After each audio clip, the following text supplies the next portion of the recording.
You've probably heard it your whole life. Just keep walking. It's the best thing for your heart. And for many years, that was true. But after 60, something changes quietly inside the body. And most people never hear about it. You see, the muscles that help your heart push blood upward begin to lose their strength. Your circulation slows. And suddenly, the very thing that once kept you strong, walking, can start to leave you tired, stiff, or even sore. I'm Dr. Samuel Hartley.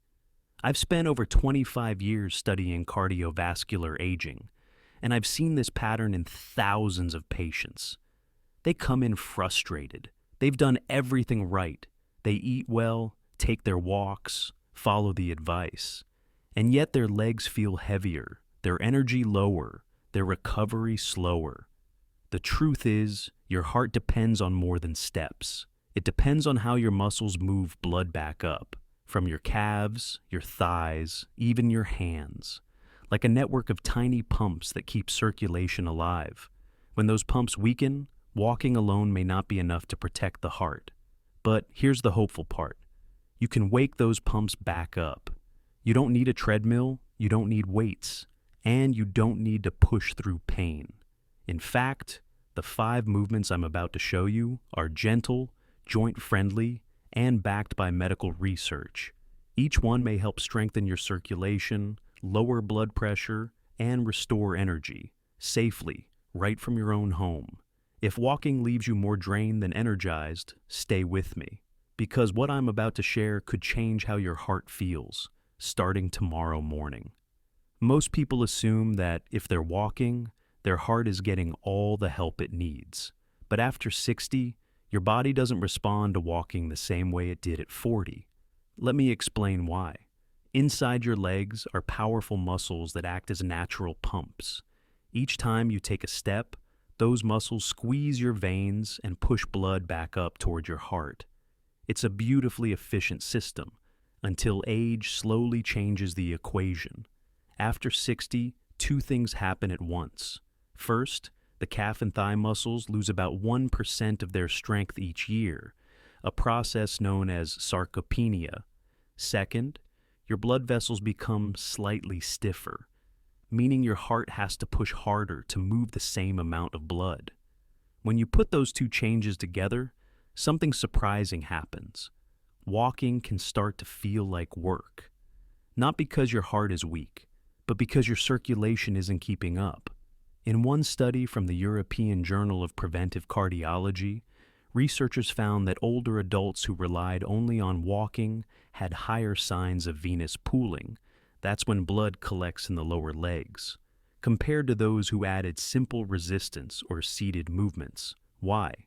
Because walking alone doesn't always re-engage those smaller circulation muscles that keep blood moving when you're sitting or resting. That's why so many of my patients would tell me, Dr. Hartley, I walk every day, but my legs still swell and I still feel cold. It's not their fault.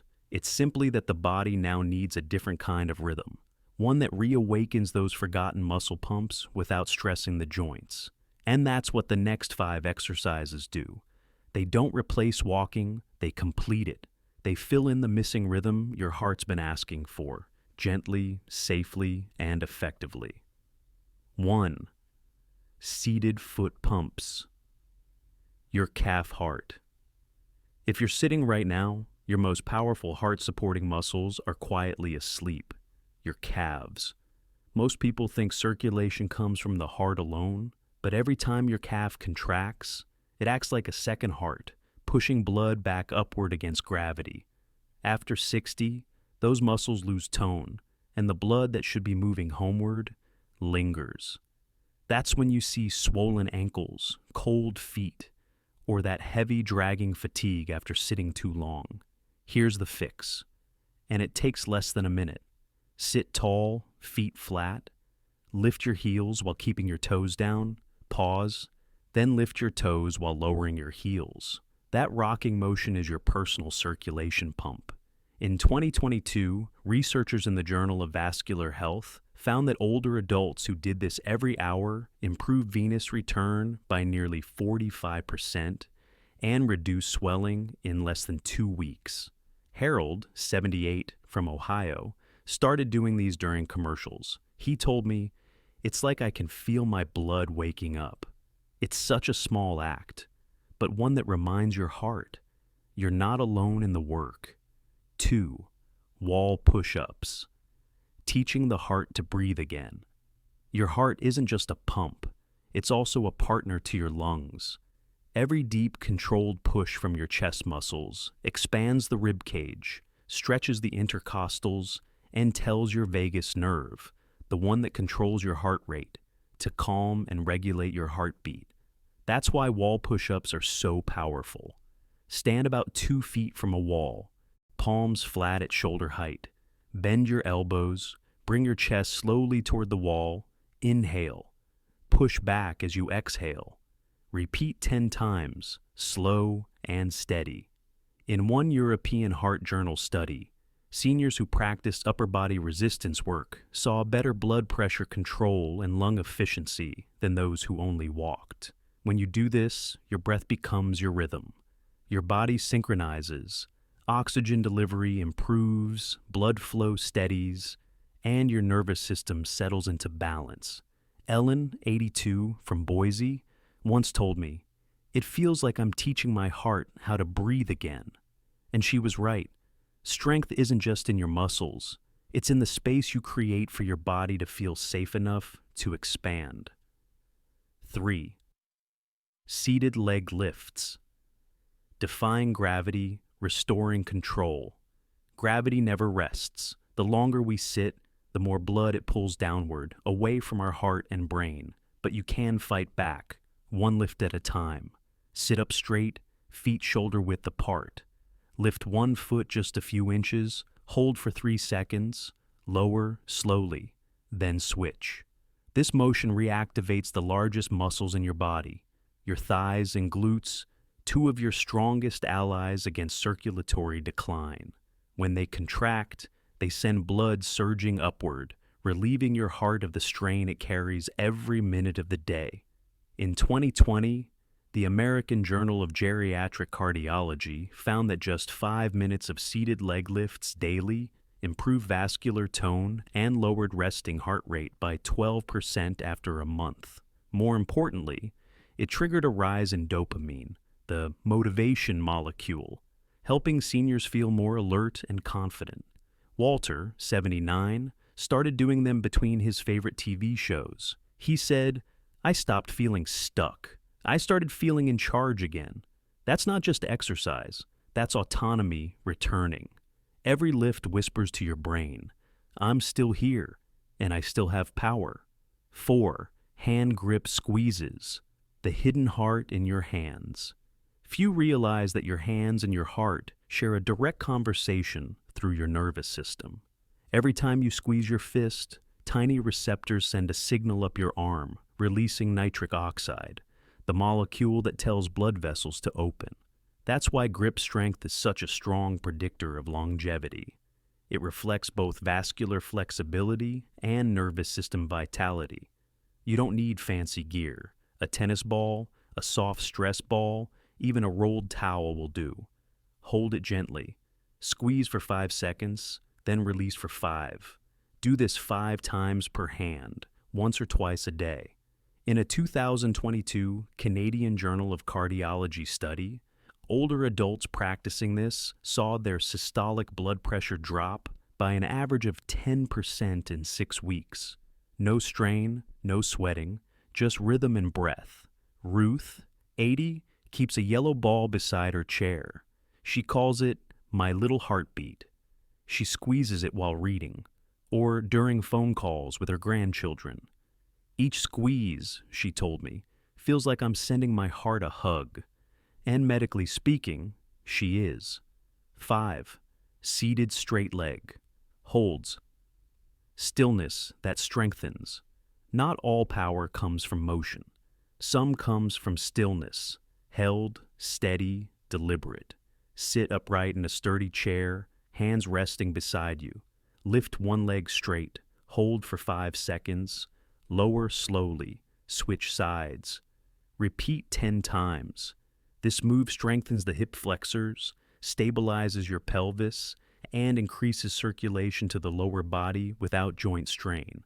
It's a quiet form of resistance training that teaches balance and coordination, two of the strongest predictors of independence later in life. A 2023 Geriatric Rehabilitation Journal study showed that seniors who practice static leg holds 3 times a week improved walking endurance by 18%, even without taking a single extra step. Frank, 78, began these after recovering from a mild stroke. At first, he said, "I barely see movement. How can this matter?" But within 3 weeks, he climbed his home staircase with less effort. He smiled and said, "I'm not just lifting my leg, I'm lifting my life." Stillness doesn't mean stagnation. It's the moment your body remembers. You can move gently and still grow stronger. These 5 moves aren't about replacing walking, they're about redefining it. Each one reawakens a hidden rhythm in your body, the small, forgotten pulses that help your heart, your brain, and your spirit reconnect. You don't have to strain. You don't have to prove anything. You just have to begin, one quiet motion at a time.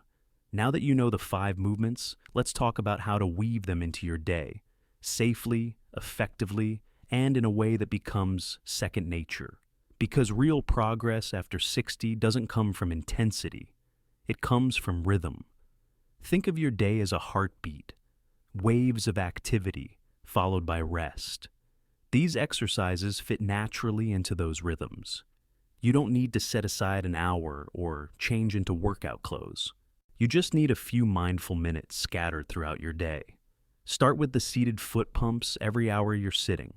Set a small reminder on your phone or tie it to something you already do, like checking your messages or brewing tea.